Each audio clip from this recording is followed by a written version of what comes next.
किसी मुसलमान के पास आ करके वो 4 सूरत याद कर ले, क्या वो हाफिज कुरान कहलाएगा?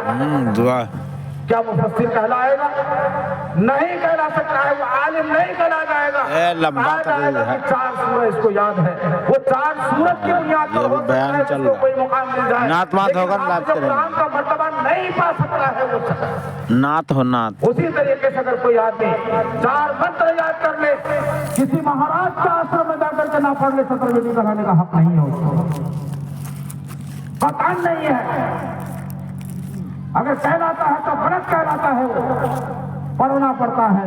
हमारे विकासन ब्रह्मचारी जी ब्रह्मच महाराज, जिनके सामने हमने जानवे कलम मुस्तह किया, वो कहते हैं कि वराहा जो सबसे पहला रसूल दुनिया में आया मेरे भाइयों, वो सूवर नहीं है, वो क्या है? आचार्य व्यास कहते हैं कि वराहा मेघा भवती, सबसे पहला होता दुनिया में जो सबसे पहली चीज उतरी, हम सब इस चीज को जानते हैं, सूरज चांद सितारे, ये सब एक गेंद के माने थे। इसमें धमाका हुआ, धमाका होने के बाद में ये पूरी दुनिया बोलती है कि जमीन चांद का टुकड़ा है।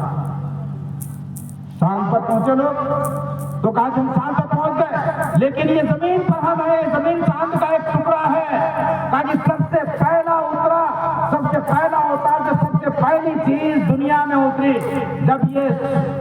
जब ये जमीन थी, तो ये जमीन जो कि एक टुकड़ा है, सूरज का एक टुकड़ा है, कहा कि ये जमीन कई हजार साल तक ये गर्म रही, तो उसको ठंडा करने के लिए अल्लाह ताला ने पानी को उतारा, तो सबसे पहले जो चीज उतरी वराहा उतरा, और वराहा मेघा भवती, वराहा का माना मेघ होता है, सूवर नहीं होता है। सबसे पहले नबी हजरत आदम अलैहिस्सलाम आए, जितने भी नबी आए तमाम नबियों ने एक रिश्ता जोड़ा हमारा खुदा से, और खुदा से जोड़ने के लिए जितने भी नबी आए, सबसे आखिर में हजरत मोहम्मद सल्लल्लाहु अलैहि वसल्लम आए, उनकी निशानी बताई कि उनकी सवारी जो होगी वो ऊंट होगी, उसकी 12 बीवियां होंगी, द्वादश्याम शुक्ला पक्ष से माधव मासी माधवा, और चांद की 12 तारीख को पैदा होंगे, चांद की 12 तारीख को पैदा होंगे, उसकी निशानियां बताई। चतुर्वी भरात्री फिर करिश्या में कलित, और 4 भाइयों के साथ में मिलकर के वो पूरी दुनिया में से अंधकार को, जलालत को और तारीकी को खत्म कर देंगे। ये 4 भाई, 4 खुलफा है कि नहीं? हज़रत बकर सिद्दीक रज़ी अल्लाह तआला अन्हु, हज़रत उमर फारूक रज़ी अल्लाह तआला अन्हु, हज़रत उस्मान गनी और हज़रत अली रज़ी अल्लाह तआला, 4 खुलफा के नाम मशहूर है। चतुर्वी भरात्री फिर करिश्या में कलित, चारों भाई मिलकर के वो तमाम अंधकार का खात्मा कर देगा, पूरी दुनिया में उसका गलता पिट जाएगा। ये मोहम्मद रसूलुल्लाह सल्लल्लाहु अलैहि वसल्लम की जात गिरामी है, जिसके बारे में तुलसीदास जी ने कहा था, काशी करवट बाद है सब काम, बेकुंठ वासना पइयो, बिना मोहम्मद नाम हर जगह जाना, लेकिन अगर तुम नजात चाहते हो, मग़फ़िरत चाहते हो, तो मेरे भाइयों उस एक जात को जो कि मोहम्मद रसूलुल्लाह के नाम से जाना जाता है, उसको जान लो, तब जाकर के तुमको मुक्ति मिलेगी, तब जाकर के तुमको नजात मिलेगी। उसके बगैर अगर तुम मकसद ढूंढते हो तो नहीं मिल सकती है। हमारे पास सब कुछ है, लेकिन अगर ईमान नहीं है तो हम नजात नहीं पा सकते हैं। और ईमान लाने, जिस तरीके से एक आदमी का बैंक में बहुत सारा पैसा है, वो पैसा लेकर के बैंक में गया, और वहां पर वो जो ऑफिसर है, मैनेजर है, उससे कहता है कि मेरे पास 1 अरब रुपए है, तुम इसको रख लो। बैंक मैनेजर नहीं लेगा, सबसे पहला प्रश्न उनसे करेगा कि तुम्हारा अकाउंट इस बैंक में है, अगर है तो तुम्हारा पैसा लेंगे, नहीं है तो पहले अकाउंट खोलाओ। जब वो अकाउंट खोल देगा तब उसके बाद फिर उसके पैसे को रखा जाएगा, उसके बगैर उसका पैसा कबूल नहीं होगा। उसी तरीके से हमारे ईमान का कोई एतबार नहीं, हमारे खैर के कामों का कोई एतबार नहीं, भलाई के कामों का कोई एतबार नहीं, अच्छाई का कोई एतबार नहीं। और अगर हमारे अंदर ईमान नहीं है, हमारे ईमान का कोई एतबार नहीं, जब तक कि हम कलिमा ना पढ़ लें। एक अकाउंट है, कलिमा पढ़ने के बाद में आदमी की नेकी खुल जाती है। इसलिए कहा जद्दिदू ईमानकुम बिक़ौलि ला इलाहा इल्लल्लाह मुहम्मदुर रसूलुल्लाह। ऐ लोगों, अपने ईमान की तजदीद करते रहा करो, अपने ईमान को नया बनाते रहा करो। ला इलाहा इल्लल्लाह मुहम्मदुर रसूलुल्लाह के जरिए अल्लाह के आखिरी नबी मोहम्मद रसूलुल्लाह ने यही पैगाम दिया था, कुल या अहलल किताब तालू इला कलिमतिन सवाइन बैनना व बैनकुम।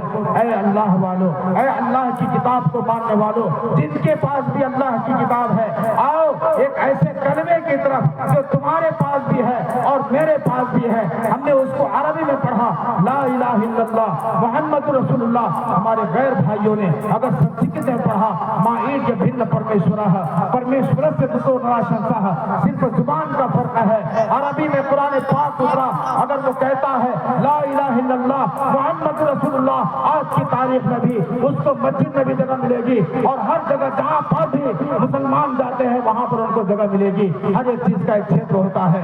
एक प्रश्न उठाया जाता है, एक ऑब्जेक्शन उठाया जाता है कि पूरी दुनिया में अभी कुंभ के मेले में तमाम तर मुसलमानों पर प्रतिबंध लगा दिया गया कि कोई भी मुसलमान कुंभ के मेले में नहीं जा सकता है। उसे पूछा गया कि क्यों नहीं जा सकता है, तो तमाम बाबाओं ने एक जुबान में कहा इसलिए नहीं जा सकता है कि खाने काबा में कोई भी नहीं जा सकता है। ये ऑब्जेक्शन, अरे भाइयों, हर एक चीज की सीमा होती है।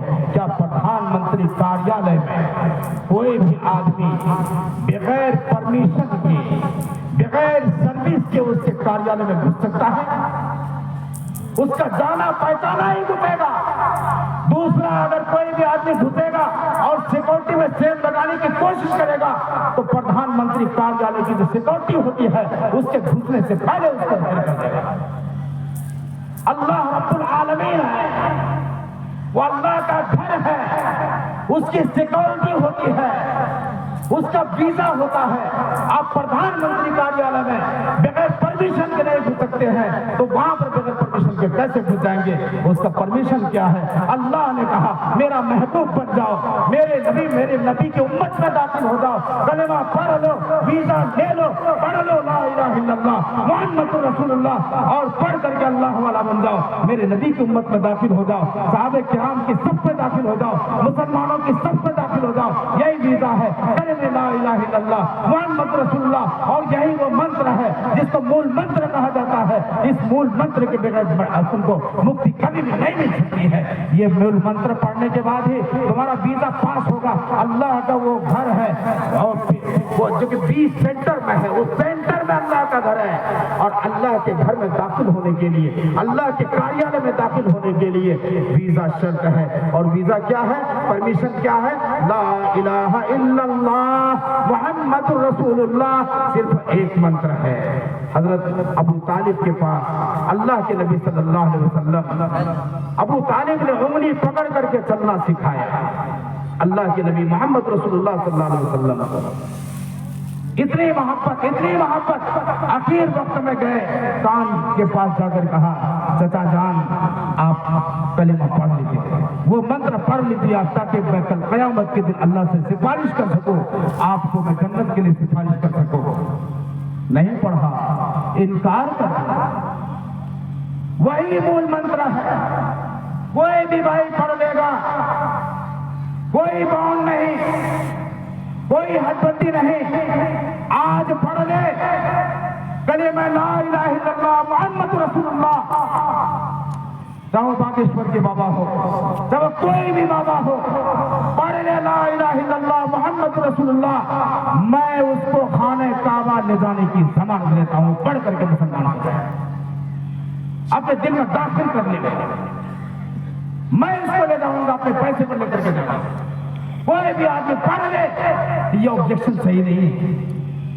जब एक आम कार्यालय में कोई भी आदमी बगैर परमिशन के नहीं घुस सकता है, वो अल्लाह तमाम मालिकों का मालिक है, तमाम आकाओं का आका है, तमाम लोगों का सब है। वो चाहता है कि मेरा बंदा मेरे घर में आए तो मेरा बन करके आए, मेरा कलेमा पढ़ करके आए, किसी बंदे का कलेमा ना पढ़े, किसी और का नाम ना जपे, यहाँ आए तो मेरा बन करके आए, पढ़े ला इलाहा इल्लल्लाह मुहम्मदुर रसूलुल्लाह, जो भी पढ़ लिया खाने काबा तो क्या वो जन्नत में दाखिल हो जाएगा।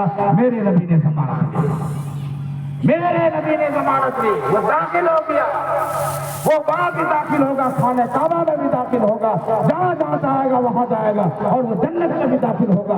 ये मेरे नबी ने जमानत दी है। इसीलिए कृष्ण जी तो सबसे कृष्ण जी ने कहा कि तमेव शरणं गच्छ सर्वभावेन भारत। ऐ लोगों, अर्जुन से कहा था, अर्जुन हर तरफ से कट करके, हर तरफ से अलग होकर तमेव शरणं गच्छ। श्री कृष्ण जी को भगवान कहा जाता है, श्री कृष्ण जी भगवान कहा जाता है। अगर श्री कृष्ण जी भगवान होते, खुदा होते, वो ये कहते कि मेरे शरण में, मेरी पनाह में आ जाओ, लेकिन नहीं, उन्होंने कहा प्रथम पुरुष का, तो वाहिद गायब का सेवा इस्तेमाल किया, उसके शरण में, उस एक खुदा के शरण में। हुवल्लाहुल वाहिदुल अहदुल अहद अल फर्दुस समद अल्लज़ी लम यलिद वलम यूलद वलम यकुल लहू कुफुवन अहद हुवल्लाहुल लज़ी ला इलाहा इल्ला हु आलिमुल गैबि वश्शहादति हुवर रहमानुर रहीम। जो तमाम तर भेदों को जानता है, जो हर ढके और छुपे को जानता है, वो मालिकुल मुल्क है, और वो हर चीज पर ताकत रखता है, हर चीज उसकी कुदरत में है, हर चीज उसकी मुट्ठी में है, हमारी और आपकी जान उसकी मुट्ठी में है। उसी एक खुदा के शरण में जाने के लिए भगवान श्री कृष्ण जी ने कहा था। भगवान का मतलब क्या मतलब? मैंने कहा भगवान, तो भगवान का मतलब यहाँ पर वो भगवान नहीं है जो अल्लाह और खुदा है। भगवान का मतलब यह है विद्या अविद्या उत्पत्ति विनाशं च। जो आदमी, इंसान की पैदाइश क्यों हुई, क्यों हुई? कायनात को ईश्वर ने क्यों पैदा किया? मुल्क को, कायनात को, जमीन को, इस आसमान को अल्लाह ताला ने क्यों पैदा किया, और क्यों मार देगा सबको? उत्पत्ति विनाशं च, परलयंग अपरलयंग, मौत को और जिंदगी को क्यों पैदा किया? विद्या अविद्या, हक और बातिल, हक और बातिल का इल्म भी जिसके पास हो, और ये चार चीजों का राज, उत्पत्ति यानी ये क्यों पैदा किया गया, और क्यों ये खत्म हो जाएगा, कयामत क्यों आएगी, और मौत क्यों आती है, हयात क्यों होती है, ये चार छह चीजों का इल्म जिसके पास होगा, सब भगवान है जी। इसका इल्म सिर्फ और सिर्फ नबी को मालूम होता है, और इसके अलावा किसी को नहीं मालूम होता है। और नबी के इल्म को जो पढ़ ले, वारिसीने अंबिया वरसतुल अंबिया उलमा, इसके बारे में बताएंगे कि उत्पत्ति विनाशं च, ये दुनिया की पैदाइश का राज क्या है, वो तफसीर में बताते हैं। इसलिए पैदा किया गया। कुरान तफसीर करता है, हदीस तफसीर करती है, वो बताता है उत्पत्ति विनाशं च, गतिं अगतिं, ये कहां से पैदा हो रहे हैं और कहां जा रहे हैं। विद्या अविद्या, जो हक को भी जानता हो, बातिल को भी जानता हो, ये छह चीजों का इल्म जिनके पास होगा, उसी को भगवान कहा गया। भगवान का मतलब होता है प्रचारक, भगवान का मतलब होता है पैगंबर, और जो भगवान, भगवत गीता, जैसे गीता किताब है, भगवत का मना होता है सृष्टिकर्ता यानी खुदा, गीता मना होता है गीत, भगवत गीता यानी नगमा खुदाबंदी। अगर इसको उर्दू में हम तर्जुमा करेंगे तो जो अल्लाह के धर्म, जो कि भागवत धर्म है, उस हिसाब से उस जमाने में जो सृष्टिकर्ता का धर्म था, आज से तकरीबन 5000 साल पहले जो कि सृष्टिकर्ता का धर्म था, उस धर्म के मुताबिक तमाम जहानों का खालिक वही एक खालिक था, वही एक मालिक था, जिसकी पूजा श्री कृष्ण जी करते थे, बगैर देखे करते थे। इसीलिए श्री कृष्ण जी को जब मारा गया वो सजदे की हालत में थे। एक शिकारी ने उनको मारा, श्री कृष्ण जी को, आप सजदे की हालत में थे, और तीर आकर के लगा है तलवे में, ये तलवे में तीर आकर के लगा है। शिकारी ने जब मारा पीछे से, तो तीर आकर तलवे में लगा और कृष्ण जी की मौत हो जाती है। अगर शिकारी मारेगा, अगर बैठे होंगे तो पीठ में लगेगा, लेकिन पीछे से मारा तो तलवे में, बीच तलवे में आकर के तीर लगा। श्री कृष्ण जी सजदे की हालत में थे। जब महाभारत की लड़ाई हुई, गाजर मूली की तरह उसमें इंसान को काटा गया। धर्म क्षेत्र कुरुक्षेत्र समवेता युस्तवा मान का पांडा चव किम कुर्व संध्या। गीता को उठा करके देख लीजिए, पहला श्लोक बोलता था कि धर्म की लड़ाई थी जिसमें ये सब कोई चचाजाद भाई है, कोई मामूजाद भाई है। मान का पांडा चव, ये सब मेरे भाईजाद हैं, ये पांडव लोग हैं, ये क्या कर रहे हैं? श्री कृष्ण जी पूछ रहे हैं। माम का पांडवा सेवा किम पूर्व संध्या है, संजय ये क्या कर रहा है? ये सब तो मेरे कोई है, ये मेरा चचाजाद भाई है, कोई हमारा मामाजाद भाई है, सब हमारे रिश्तेदार हैं। लेकिन वो धर्म की लड़ाई थी, धर्म की लड़ाई थी, धर्म को बचाना था। धर्म के लड़ाई में हजारों लाखों इंसान मार दिए गए। जब कुछ इंसान बच गए थे तो श्री कृष्ण जी ने उन सबको कहा था कि देखो, प्रभास क्षेत्र में जाकर के कहा था कि अब तुम वहां से बच करके आए हो, अब तुम मदिरा पान मत करना, शराब मत पीना, जुआ मत खेलना, तुम्हारी अक्ल मारी जाएगी। और तीसरा काम ये करना कि सिर्फ एक खुदा की इबादत करना। श्री कृष्ण जी की नसीहत है, पूरी गीता उठा करके देखें, एक खुदा की इबादत करना। लेकिन उन लोगों ने मुखालिफत की, मुखालिफत के नतीजे में उन लोगों की आपस में फिर लड़ाई जब होने के कगार में थी तो श्री कृष्ण ने तमाम लोगों से कहा जो उनके बांटने वाले थे कि अब तुम यहाँ से निकल जाओ, इसलिए कि इस बस्ती पर अल्लाह का अज़ाब आने वाला है, ये बस्ती समंदर में अब डूब जाएगी। एक हफ्ता पहले श्री कृष्ण जी ने पेशिन गोई की, ये बस्ती डूब जाने वाली है। द्वारका शहर में उद्धव को सेनापति बनाया और उसको कहा कि तुम शूरसेन चले जाओ और अपने जितने भी अनुयायी गण थे, जितने भी मानने वाले थे, सबको लेकर के शूरसेन से कहा, तुम उद्धव से कहा कि तुम इन सबको लेकर के शूरसेन चले जाओ। उधर श्री कृष्ण जी के मानने वाले जो कि मुवाहिद थे, खुदा परस्त थे, इधर शूरसेन पहुंचते हैं, इधर पूरा द्वारका शहर समुद्र में डूब जाता है मुखालिफत में। इसीलिए कहा जाता है कि श्री कृष्ण जी हिंदुस्तान में अल्लाह के नबी थे। उसकी पूरी तालीम बताती है कि वो रसूल थे, वो अल्लाह के पैगंबर से लोगों को बताया, हक की तालीम दी, और उसकी तालीम आज की तारीख में भी गीता में महफूज है। अगर वो नबी थे तो हम उन पर ईमान लाते हैं, अगर नबी नहीं है तो हम उनका इकरार कहाँ कर रहे हैं? नबी है तो हम सब नबियों पर ईमान लाए, और नबी नहीं है तो फिर उनको नबी मानने के लिए मजबूर हम नहीं है, हमको नबी मानना ही पड़ेगा। हम तमाम नबियों पर ईमान लाए। इसीलिए श्री कृष्ण ने कहा था, तमेव शरणं गच्छ सर्वभावेन भारत तत्प्रसादात् परं शांतिं स्थानं प्राप्ति शाश्वतम्। उसी एक की पनाह में चले जाओ, तब तरफ से कट करके अर्जुन, उसी की कृपा से, उसी की मेहरबानी से, उसी की दया से तुम्हें हमेशा इसका ठिकाना मिलेगा, आला मुकाम मिलेगा, जहाँ कभी तुम बूढ़े नहीं होगे, जवान रहोगे, जहाँ कभी कोई मर्ज नहीं होगा, हमेशा सेहतयाब रहोगे। वो जगह अगर है तो वो जन्नत है मेरे भाइयों। अल्लाह ताला से दुआ फरमाइए कि अल्लाह ताला हम सबको उसी जन्नत में अल्लाह ताला जगह नसीब फरमाए और हमारा खात्मा बिल खैर फरमाए। हमने